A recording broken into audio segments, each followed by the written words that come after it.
Welcome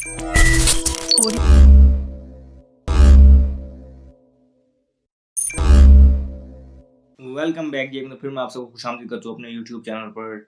New Zealand ने tri nation series जीत ली है। आज फाइनल खेला गया न्यूजीलैंड और पाकिस्तान के दरमियान। ये मैच खेला गया जो है नेशनल स्टेडियम कराची में। ये ट्राई सीरीज का फाइनल था। न्यूजीलैंड ने ये मैच बआसानी 5 विकेट से जीत लिया और अभी पीछे 4 या 5 ओवर बाकी थे। न्यूजीलैंड को एक जिसे कहते हैं ना मीडियोकर किस्म का टोटल चेज करने को मिला। पाकिस्तान की तरफ से 243 रन का टारगेट था। अब हम इस मैच को देख लेते हैं तो पाकिस्तान ने पहले बैटिंग की और पाकिस्तान ने, जिसे हम कहते हैं कि बड़ा स्ट्रगल करके 242 रन तक पाकिस्तान पहुंची।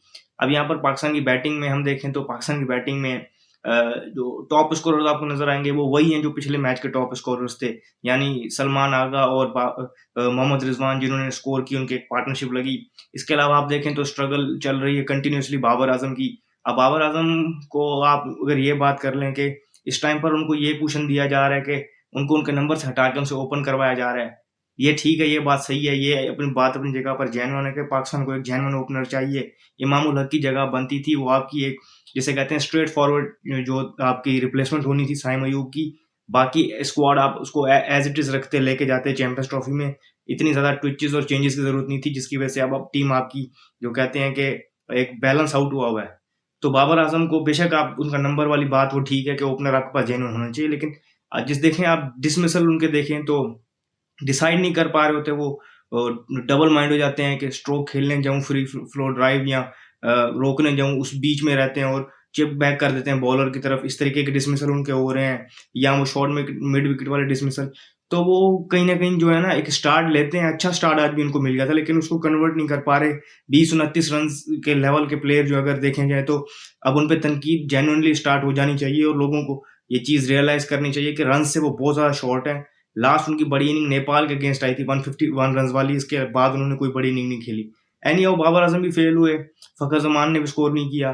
पाकिस्तान एक स्पॉट ऑफ वादर में आ गया, वहां पर रिजवान और सलमान अली आगा इकट्ठे हुए। अब सलमान अली आगा और रिजवान ने पार्टनरशिप तो लगाई, लेकिन वहां पर वो जिसे हम कहते हैं ना बहुत ज्यादा च्यू कर गए और कुछ सरफेस भी थी, कुछ बहुत जो बॉलिंग को भी आप क्रेडिट देंगे, स्पेशली जो 2 स्पिनर्स थे उनके फ्रंट लाइन, जो उनके कैप्टन है मिचेल सैंटनर और डग ब्रेसवेल। अब इन दोनों, डग ब्रेसवेल बोल रहा हूँ, माइकल ब्रेसवेल, इन दोनों की अगर आप कंबाइन स्पेल देखें तो उन्होंने अपने 20 ओवर्स में सिर्फ 58 रन कंसीड किए और दोनों ने 4 विकेटें ली हैं कंबाइन। तो अब यहाँ से अंदाजा करें कि पाकिस्तान के ये 20 ओवर्स 50 ओवरों में से तो यहाँ चले गए जिसमें पाकिस्तान ने सिर्फ 58 रन किए। इसके अलावा पाकिस्तान ने डॉट बॉल्स आप परसेंटेज देखें तो पाकिस्तान की जो है हायर साइड पे थी। ये पार्टनरशिप लगी और जहां पर इस पार्टनरशिप को ब्लॉसम करना था, जहां पर इन्होंने जो है गियर चेंज करने थे, वहां पर रिजवान की विकेट गिर गई।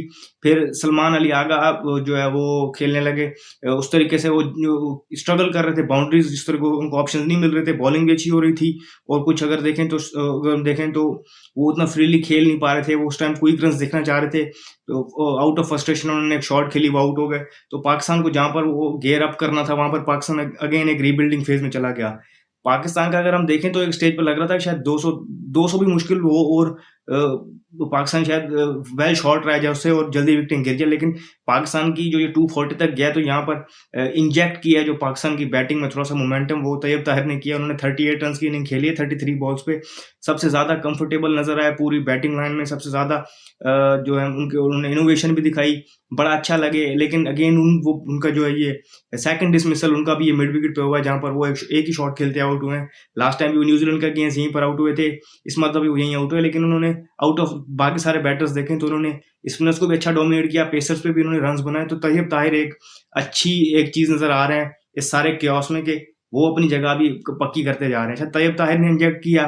फिर आपके जो दो आपने नाम निहाद ऑलराउंडर्स खिलाए हुए हैं, उनसे कुछ नहीं हुआ। खुशदिल शाह एक इतनी, जिसे कहते हैं ना कि अगली इनिंग खेली उन्होंने, इस स्टेज पे आके उनको मोमेंटम इंजेक्ट करना, उन्होंने स्कोर करना था, वहां पर वो उन्होंने बॉल्स भी जाया की और फिर विकेट भी गलत टाइम पे फेंक के चले गए। फहीम अशरफ लकी रहे, उनको चांसेस मिले। न्यूजीलैंड ने जो आखिरी अपने 10 ओवर में रन कंसीड किया, वहां पर न्यूजीलैंड को अपनी फील्डिंग वैसे उनकी बहुत आउटस्टैंडिंग रही थ्रू आउट द इनिंग और कैचिंग उनको अच्छी रही, लेकिन वहां पर उन्होंने 1-2 चांसेस छोड़े, कुछ चौके छोड़े, जिसकी वजह से रन हुए। तो पाकिस्तान को एक तो जिस तरह मैंने आपको कहा कि तैयब ताहिर और थोड़ा सा जो बाकी कंट्रीब्यूशन वो नजर आया नसीम शाह की तरफ से। नसीम शाह के इन 2 ऑलराउंडर से ज्यादा बेहतर बैटर नजर आए मुझे। एटलीस्ट ये बात कहते हुए कोई शर्म नहीं आ रही कि नसीम शाह फहीम अशरफ और खुशदिल शाह से बेहतर बैटिंग कर रहे थे। अच्छा, करा के पाकिस्तान 242 पर पहुंच गया। अब यहाँ पर जिस तरह मैंने आपको बताया कि 2-2 विकेटें ली उनके दोनों स्पिनर्स ने, 4 विकेटें ली विल और ऑर्क ने, उनकी भी तारीफ बनती है, उन्होंने भी इस पिच पे अच्छी बॉलिंग की। तो इस तरीके से न्यूजीलैंड ने पाकिस्तान को ऑल आउट कर दिया। पाकिस्तान ने अपनी लास्ट 3 बॉलिंग खेली नहीं इनिंग की। अब 242 रन के चेज में पाकिस्तान ने आना था, सरफेस लग रहा था ट्रिकी है, लेकिन पाकिस्तान वेल 30-40 रन पक्के इस पिच पे शॉट था, ये सबको पता था। वही हुआ, न्यूजीलैंड आया, न्यूजीलैंड को अर्ली ऑन एक उनकी विकेट जल्दी गिर गई, लेकिन पार्टनरशिप बनती रही उनकी, और पाकिस्तान ने भी उनको जो है जिसे कहते हैं कि फीड किया उनकी स्ट्रेंथ पे। पाकिस्तानी फास्ट बॉलर जो है उनमें वैनम वो नजर नहीं आ रहा। बॉलिंग पाकिस्तान का पिछले मैच में भी कंसर्न था, इस मैच में भी अभी वो देखे तो कंसर्न है पाकिस्तान को। जो इस ऐसी सर्विस पे जो मेन स्पिनर है वो उसने जिस हिसाब से रन कंसीड किए हैं। फिर एक और चीज यहाँ पर कि जिस तरह मैंने आपको बताया कि एक अच्छा उनको कॉनवॉय ने अच्छी इनिंग खेली, विलियमसन ने भी स्टार्ट लिया, लेकिन फिर एक टाइम पर वो थोड़ा सा उनकी विकेटें गिर गई, तो डैरल मिचेल और टॉम लैथम ने रन बना दिए। अब टॉम लैथम इतना रकील है कि एक उनका लेग बिफोर था, अपील हुई थी, टर्न डाउन हुई, पाकिस्तान के पास ऑप्शन था रिव्यू ऑप्ट करने का, लेकिन पाकिस्तान ने वो रिव्यू नहीं लिया। 2 कैचेस छूटे उनके, एक मरतबा आउट दे दिए गए थे और वो उन्होंने रिव्यू लिया, वो ओवरटर्न हुआ। तो टॉम लैथम बड़ा लकी रहे, लेकिन करा के वो भी 50 स्कोर कर गया। डैरल मिचेल ने बड़ा अच्छा तरीके से डोमिनेट किया पाकिस्तानी स्पिनर्स को, बिलखसूस अबरार को, उन्होंने भी एक अच्छी 50 की, और वो दोनों अपनी टीम को ऐसी पोजीशन में छोड़ के जहां पर वो मैच उन अपनी टीम की जो है जेब में डाल के चले गए। तो न्यूजीलैंड की तरफ से ये दोनों उनकी बैटिंग में जो है शाइनिंग स्टार है। लेकिन पाकिस्तान के लिए बड़ा कंसर्न है, फ़हीम अशरफ को हमने एज ऑलराउंडर खिलाया, लेकिन उन्होंने सिर्फ 3 ओवर किए और बाकी मैच में वो नजर ही नहीं आए। शाहीन शाह अफरीदी, नसीम शाह थोड़ा सा रिलेटिवली बेहतर नजर आए, लेकिन वो वैनम में वो नजर नहीं आ रहा जो पेसर्स में होना चाहिए। सलमान अली आगा ने 10 ओवर अपने पूरे किए, उन्होंने अच्छी बॉलिंग की।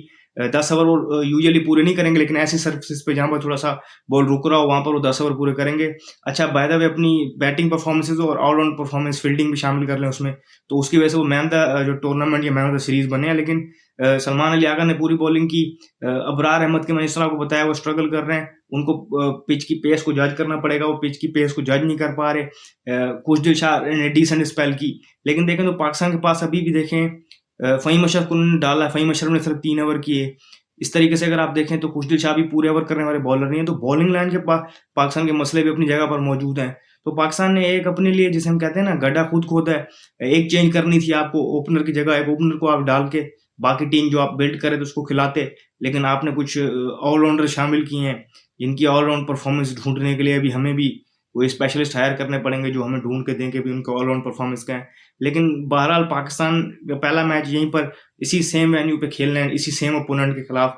तो एक जो है मेंटल जो ब्लॉक तो होगा कि आप इस टीम से पिछले 2 हफ्ते के अंदर 2 मैचेस हारे हैं और 2 मुख्तलिफ वेन्यूज पे, और दोनों वो कॉम्प्रिहेंसिवली आपसे जीते हैं। तो ये चीज़ तो बैक ऑफ माइंड आपके होगी। ये मसले आपने अपने लिए खुद खड़े किए हैं। एक अच्छा आपको मोमेंटम मिल गया था लास्ट मैच में जब आपने हिस्टोरिक चेस किया था, लेकिन आपने उस पर बिल्ड नहीं किया। हालांकि इतने सारे मसले मसाइल के बाद एक अच्छा चेस करने के बाद आप एक अच्छी पोजीशन में आ गए थे, लेकिन आपने अगेन वो थ्रो अवे किया। एक जिसे हम कहते हैं ना, बिना सिर पैर के जो आपने चेंज की, कि एक पेसर को रिप्लेस किया आपने फ़हीम अशरफ के साथ। उसने उस मैच में 8-9 ओवर किए थे, इसने 3 किए हैं। तो ये चेंज भी समझ नहीं आई। बैटिंग के हवाले से भी उसने जो कोई बैटिंग जिसकी एवरेज टोटल 10 की है, आप उसे क्या बैटिंग एक्सपेक्ट कर सकते हैं। तो ये सारी चीज़ें देखनी होंगी पाकिस्तान को चैंपियंस ट्रॉफी में। अभी तक उनके लिए जो है कोई अच्छे साइंस नहीं है, जो सारा स्क्वाड की परफॉर्मेंस सारी देख के। लेकिन एनी हाउ जो भी फर्दर अपडेट होगी चैंपियंस ट्रॉफी के स्क्वाड के हवाले से या बिल्डअप पे, वो आपको इस चैनल पर मिलेगी। इस वीडियो में फिल वक्त इतनी, मुझे दीजिए शुक्रिया। अल्लाह हाफिज़।